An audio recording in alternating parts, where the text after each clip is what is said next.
কেমন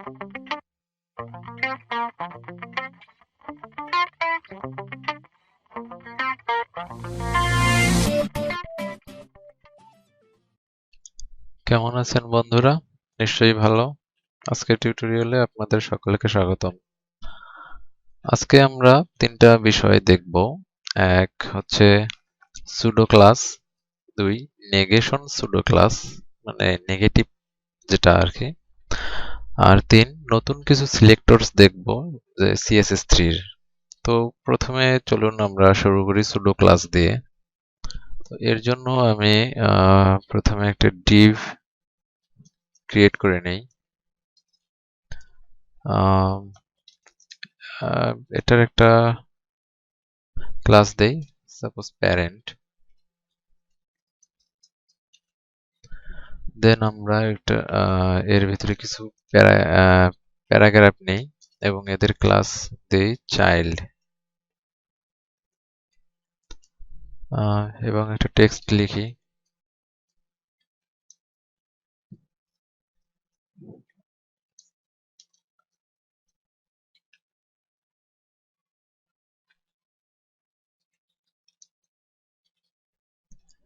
This is the child of the parent div. Save করলাম। দেন আমরা এটাকে কপি করি,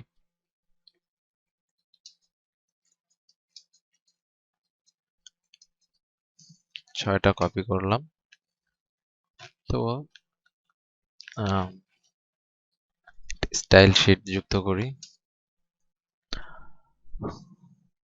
আগে ক্রিয়েট করে নিই ফাইল থেকে, নিউ, দেন CSS ক্রিয়েট করে নিয়ে এগুলো ডিলিট করে দিই, দরকার নেই। এবং এটাকে যদি আমরা সেভ করি,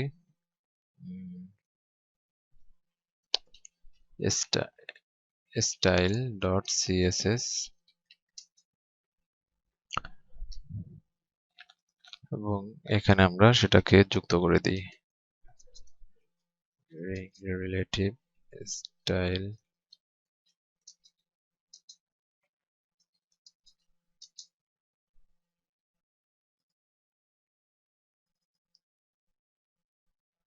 style.css। এবার যদি আমরা এইখানে এটাকে স্টাইল করি, আমাদের ক্লাস হচ্ছে চাইল্ড, সো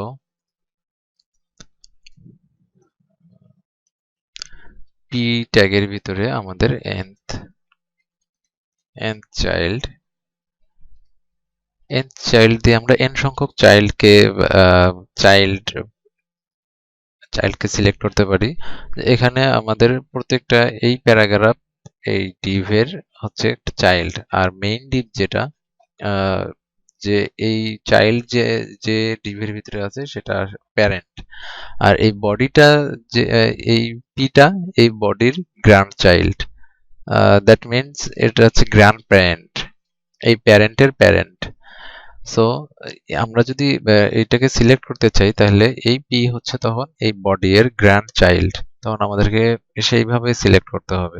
কিন্তু এখন এটা এই পি আছে, আমরা এই ডিভের ভিতর থেকে যেহেতু নিচ্ছি, সো এই প্যারেন্ট ডিভের পি হিসেবে আমরা চাইল্ড পি হিসেবে আমরা সেটাকে সিলেক্ট করব।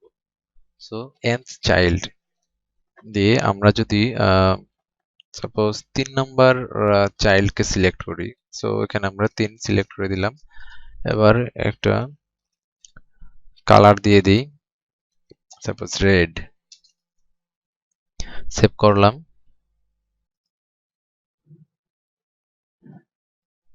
এটাকে যদি আমরা ব্রাউজারে দেখি, প্রিভিউ ইন ক্রোম, দেখব যে আমাদের 3 নাম্বার লাইনটা রেড হয়ে গেছে। সো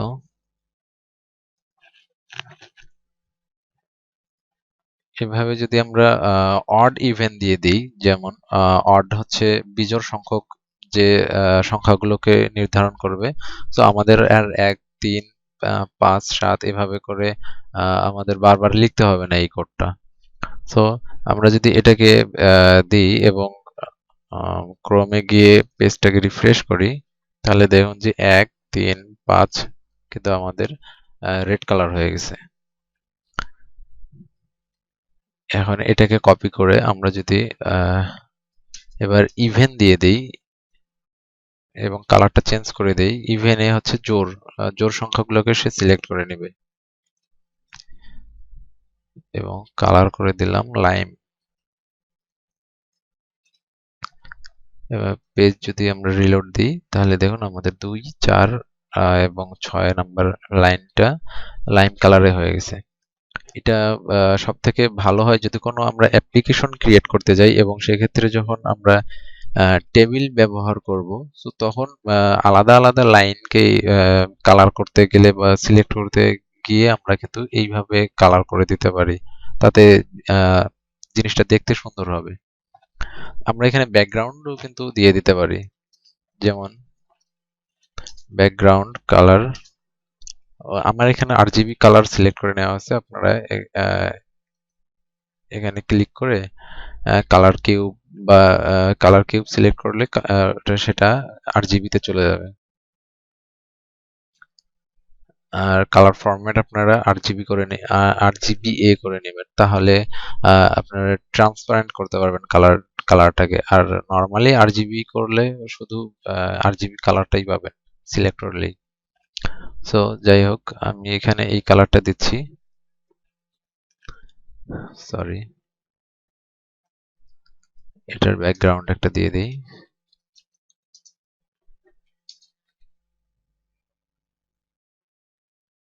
সাপোজ এটা। এখন আমরা যদি পেজকে রিলোড করি, দেখুন আমাদের কিন্তু লাইন অনুযায়ী কালার হয়ে গেছে। এই ব্যাকগ্রাউন্ড কালারটাকে আমরা এই কন্ট্রোল এখান থেকে কন্ট্রোল করতে পারি। যেমন এখানে আমাদের এই কালারটা খুব গাঢ় দেখাচ্ছে, আমরা যদি চাই হালকা করে দিতে, তাহলে এখানে আমাদের 0.4 যদি দেই, তাহলে দেখুন কিছুটা হালকা হয়ে গেছে। তো আরজিবি দিয়ে আমরা কালারকে ট্রান্সপারেন্ট বা এই ধরনের কন্ট্রোল করতে পারি।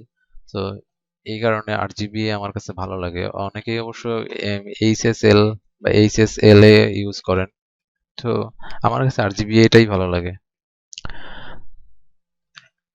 তো এটা গেল। এবার আমরা দেখব যে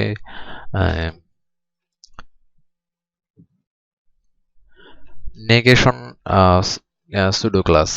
সো আমরা যদি এটাকে একটু চেঞ্জ করে দেই, সাপোজ nth চাইল্ড করে দিলাম এবং এটাকে ফার্স্ট চাইল্ড করে দিলাম, দিয়ে সেভ করি। স্টাইলে গিয়ে আমরা এখন এটাকে ডিলিট করে দিই, নতুন স্টাইল দিই। স্ট্রাক্স দিয়ে তো আমাদের সম্পূর্ণ সবকিছুকে সিলেক্ট হয়ে যায়, সেটা ডিভে থাক বা কোনো প্যারাগ্রাফে থাক বা আদার কোনো ট্যাগ দিয়ে থাক। তো স্ট্রাক্স দিয়ে সবকিছু সিলেক্ট করাকেই বোঝায়। তো আমি সবকিছুকেই কালার করে দিচ্ছি একসাথে। সাপোজ ব্লু করে দিই, সরি। এখন ব্রাউজারে দেখলে দেখা যাবে যে সব প্যারাগ্রাফের কালার ব্লু হয়ে গেছে। এখন আমরা যেহেতু এখন যদি আমরা নেগেশন ইউজ করি, এটাতে নেগেশন লিখতে হয় মূলত ক্লোন, সেম ক্লোন দিয়ে নট। আমরা কোনটাকে বাদ দিব, নেগেশন বলতে আমরা যাকে বাদ দিয়ে করব আর কি, সেটা বাদ গিয়ে বাকিগুলো স্টাইল হয়ে থাকবে। যেমন আমাদের এখানে n চাইল্ড আছে, তো আমরা যদি শুধু ক্লাস দিয়ে চাইল্ডকে যদি সিলেক্ট করি, দেন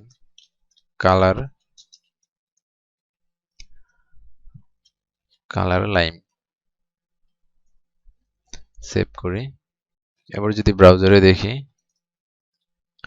তো আমাদের এখানে কন্ডিশন ছিল যে নট চাইল্ড কোনগুলো ছিল, যে 1 নাম্বারটা ফার্স্ট চাইল্ড আর nth চাইল্ড, 1 আর 3 নাম্বার লাইনে আমাদের চাইল্ড ছিল না, চাইল্ডের সাথে আরো কিছু যুক্ত ছিল। এই কারণে আমাদের এই দুইটা লাইন লাইম কালারে হয়ে গেছে।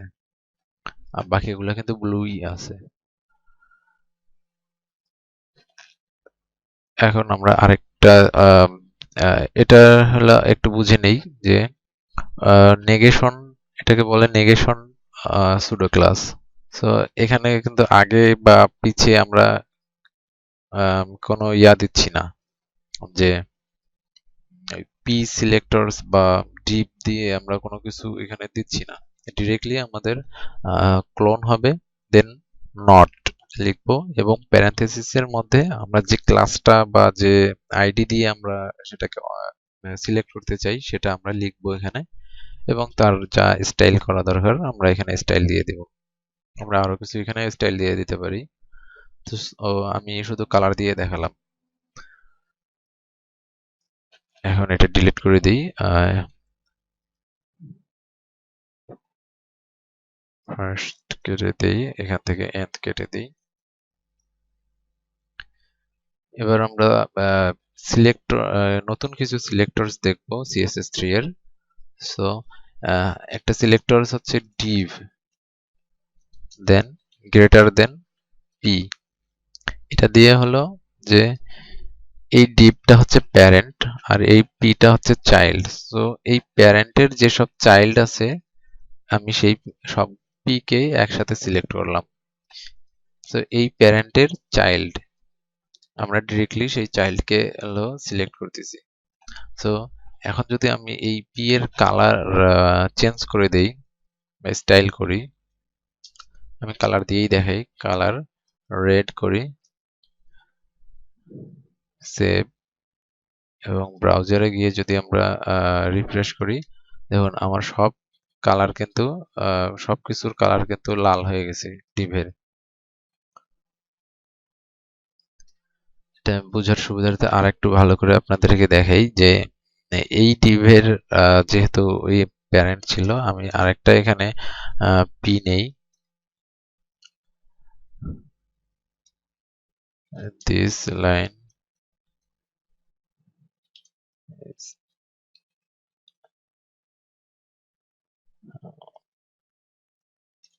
not the child line, এবং আমরা যদি রিফ্রেশ করি দেখুন এই লাইনটা কিন্তু আমাদের ব্ল্যাক রয়ে গেছে, কারণ আমরা শুধু এই এই ডিভের এই প্যারেন্টের এই চাইল্ডগুলোকে সিলেক্ট করেছিলাম কিন্তু এই চাইল্ডটাকে করিনি।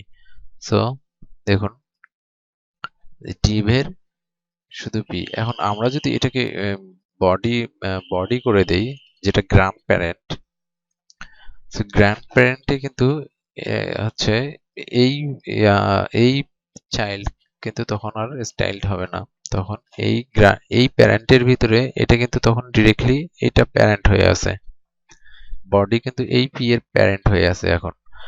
আর এই প্যারেন্টের পর আরেকটা প্যারেন্ট ছিল যেটা হলো এই ডিভটা নিয়েছিল, সেই ডিভের চাইল্ড ছিল পি। মোট কথা যে ডিভের ভিতরে যাই থাকবে তাই হচ্ছে তার চাইল্ড। সো আমরা যদি এটাকে সেভ করি এবং ব্রাউজারে দেখি, তাহলে দেখুন এখন কিন্তু আমাদের এই লাইনটা রেড হয়ে গেছে আর বাকিগুলো ব্ল্যাক রয়েছে। তো এই গ্র্যান্ড প্যারেন্টের গ্র্যান্ড প্যারেন্টকে সিলেক্ট করার ফলে কিন্তু আমাদের এই চাইল্ডগুলো আর কালার হচ্ছে না, কারণ চাইল্ড সবসময় প্যারেন্টের কাছ থেকে সিলেক্ট হয়ে আসবে, সেই ক্ষেত্রে তখন সে স্টাইলড হবে। কিন্তু গ্র্যান্ড প্যারেন্টের কাছ থেকে সে যদি হয়ে আসে, সিলেক্ট হয়ে আসে, সেক্ষেত্রে সে স্টাইলড হবে না। এই জিনিসটা মাথায় রাখতে হবে আমাদের সব সময়। এখন আরেকটা জিনিস দেখি, ক্লাস ছিল চাইল্ড, সরি চাইল্ড, আমরা এখানে প্লাস সাইন দিয়ে সিলেক্ট, নতুন একটা সিলেক্টর হচ্ছে প্লাস সাইন। প্লাস সাইন দিয়ে মূলত হয় যে আমরা সরি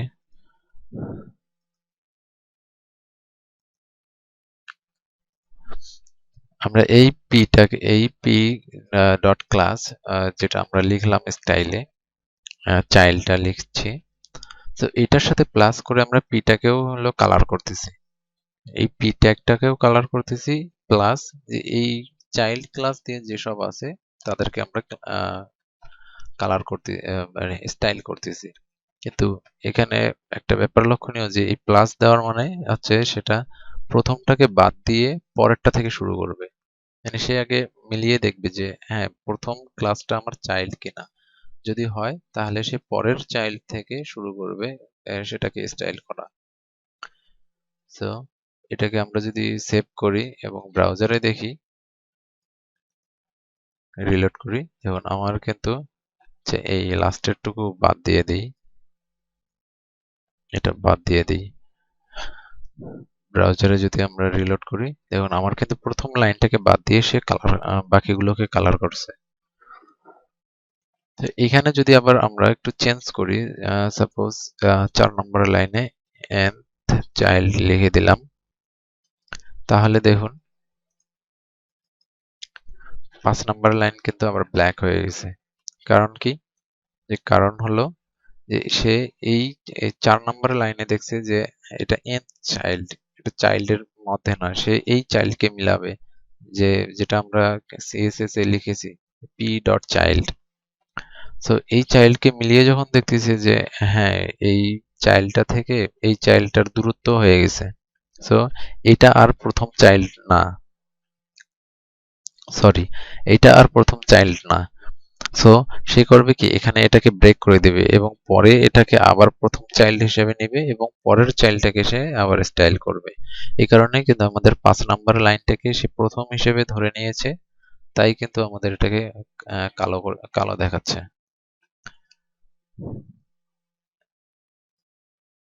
এখন সেম জিনিসই আমরা টিল্ড সাইন দিয়ে যদি লিখি, টিল্ড বাম পাশে দেখুন কিবোর্ডের 1 এর পাশে, সো টিল্ড শিফট চেপে ওটা চাপলেই টিল্ড সাইনটা চলে আসবে।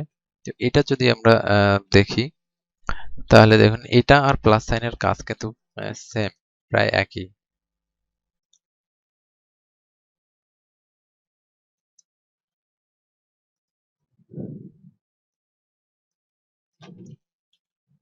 nth কেটে দিই, সেভ করলাম, রিলোড। দেখুন আমাদের যেটা প্লাস সাইন দিয়ে যেটা আমরা কাজ করেছিলাম সেই একই কাজ কিন্তু আমাদের এখানেও হচ্ছে, যে প্রথম প্রথম লাইনটাকে সে বাদ দিয়ে বাকিগুলোকে সে করতেছে কালার বা স্টাইল যেটাই বলুন। তো এখানে যদি এখন আমরা n চাইল্ডটা লিখে দেই এবং সেভ করি, এখানে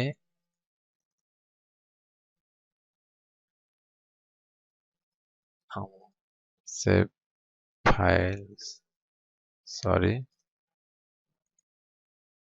সেভ অল, এখানে যদি এখন আমরা যদি ব্রাউজারে দেখি তাহলে দেখুন আমাদের আগে কি হয়েছিল যে পঞ্চম লাইনটা আমাদের ব্ল্যাক ছিল। কেন? কারণ এটা আমাদের সে মিলিয়ে দেখতেছিল যে এটা প্রথম চাইল্ড কিনা, এটা প্রথম চাইল্ড কিনা। যদি হ্যাঁ এটা প্রথম চাইল্ড হয় সে তখন এটাকে কালার কালার করেছিল।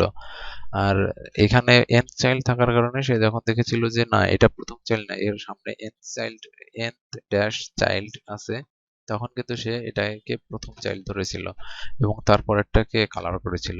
কিন্তু এখানে টিল্ড সাইন ইউজ করলে হবে কি সে এইখান থেকে এটাকে কন্টিনিউ করবে, এটা সে এখানে মিলাই দেখবে, এর মাঝে কি আছে সেটা সে দেখবে না। তো সে যখন দেখছে যে না প্রথমটা আমার হ্যাঁ চাইল্ডই ছিল, সো তখন সে কিন্তু এটাকে আর প্রথম চাইল্ড ধরতেছে না, তখন সে এটাকে কালার করে দিচ্ছে বা স্টাইল করতেছে। তো বন্ধুরা এই ছিল আজকের টিউটোরিয়ালের মূল বিষয়। প্র্যাকটিস করতে থাকুন আর সাবস্ক্রাইব করুন, কিপ ইন টাচ, দেখতে থাকুন, শিখতে থাকুন, আমি আছি আপনাদের সঙ্গে। আজকের মতো আল্লাহ হাফেজ। পরের টিউটোরিয়াল দেখার জন্য আপনাদের সকলকে স্বাগতম জানাচ্ছি।